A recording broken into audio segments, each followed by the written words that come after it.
A dica de hoje aí vai ser sobre a formatação de tipo de número, ok? A gente vai estar mostrando para você como utilizar as teclas de atalho para poder formatar alguns números aí, porcentagem, enfim, uma formatação, tá ok? Vamos lá.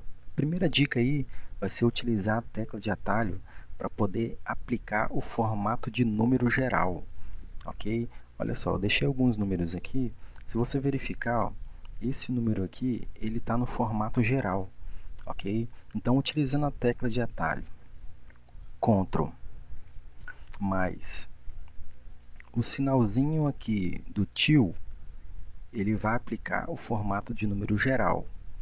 Formato de número geral não, desculpa, ele vai estar aplicando o formato geral, ok? Por exemplo, se ele tivesse aqui no formato de número contábil, e se eu pressionasse Ctrl e depois pressionasse a tecla Til, ele vai aplicar então o formato geral, compreendeu? A segunda dica que a gente vai estar passando aí vai ser como aplicar o formato de moeda. Moeda com duas casas decimais. Ah, como é que eu faço isso então? A gente vai fazer o seguinte, vamos utilizar o mesmo número aqui, você vai pressionar a tecla Ctrl, depois a tecla Shift e depois a tecla do cifrão. E ele vai aplicar então o formato de moeda. Compreendeu? Deixa eu voltar aqui. Então a gente pressiona a tecla Ctrl, tecla Shift e depois a tecla cifrão, que ele vai então formatar o número para a gente aí no formato de moeda com duas casas decimais. Uma terceira dica aí para você então é como deixar o número em formato de percentual, ou seja, de porcentagem sem casas decimais. Então vamos utilizar esse número aqui.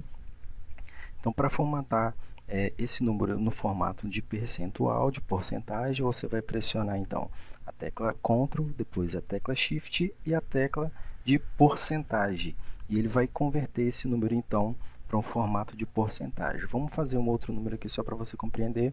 Vamos colocar aqui 0,9. Você seleciona ele, a tecla Ctrl, Shift e sinal de porcentagem. E ele vai mostrar para você o formato de porcentagem daquele número então.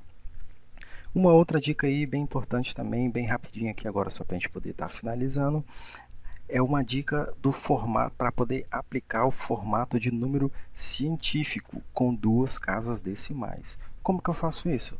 Vamos digitar um outro número aqui qualquer e eu quero aplicar um número científico a ele aqui. Então eu vou fazer o que? Eu pressiono a tecla Ctrl, depois a tecla Shift e por fim a tecla de circunflexo, que é esse acento aqui. Então ele vai aplicar para a gente aí o formato científico, beleza?